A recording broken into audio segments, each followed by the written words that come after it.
ஸ்ரீமாத்ரே நமஹ. பஞ்சரத்னங்கள்ல ஐந்தாவது துர்கா பஞ்சரத்ன சோஸ்திரம் பாருங்க. தே தியான யோகானுகதா அபஷ்யன் த்வமேவ தேவிம் ஸ்வகுணைர்நிகூடாம் த்வமேவ சக்தி பரமேஸ்வரஸ்ய மாம் பாஹி சர்வேஸ்வரி மோட்சதாத்ரி. ते ध्यानयोगानुगदा अपश्यन् त्वामेव देवीं स्वगुणैर्निगूढां त्वमेव शक्ति परमेश्वरस्य मां पाहि सर्वेश्वरि मोक्षदात्री. देवात्मशक्ति श्रुतिवाक्यगीता महर्षिलोकस्य पुरप्रसन्न गुहापरं व्योमसदप्रतिष्ठा मां पाहि सर्वेश्वरि मोक्षदात्री.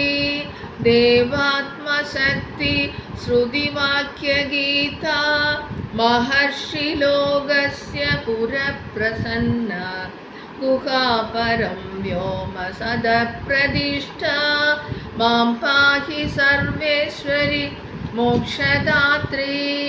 परास्य शक्ति विविधैव श्रूयसे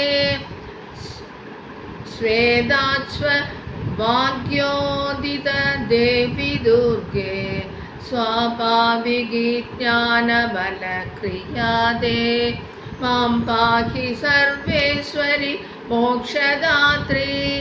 परास्य शक्ति विविधैव श्रूयसे स्वेदाश्ववाक्योदित देवी दुर्गे स्वेदाश्ववाक्योदित देवी दुर्गे स्वाभाविकी ज्ञानबलक्रियेते मां पाहि सर्वेश्वरि मोक्षदात्री.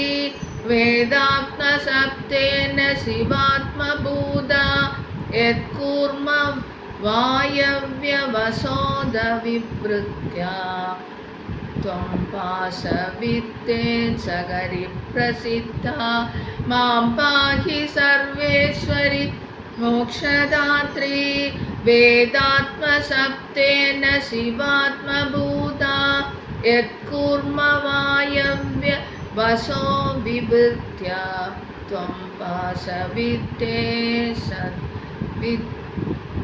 त्वं पाशविद्शेखरि प्रसिद्धिशेखरि त्वं पाशविद्शेखरि प्रसिद्धा मां पाहि सर्वेश्वरि मोक्षदात्री. त्वं ब्रह्मपुच्छा विविता मयूरी ब्रह्मप्रतिष्ठास्य पदिष्ठगीता ज्ञानस्वरूपात्मतयाखिलानां मां पाहि सर्वेश्वरि मोक्षदात्री. त्वं ब्रह्मपुच्छा विविता मयूरी ब्रह्मप्रतिष्ठास्य पदिष्ठगीता ज्ञानस्वरूपात्मदयाखिलानां मां पाहि सर्वेश्वरि मोक्षदात्री. श्रीमात्रे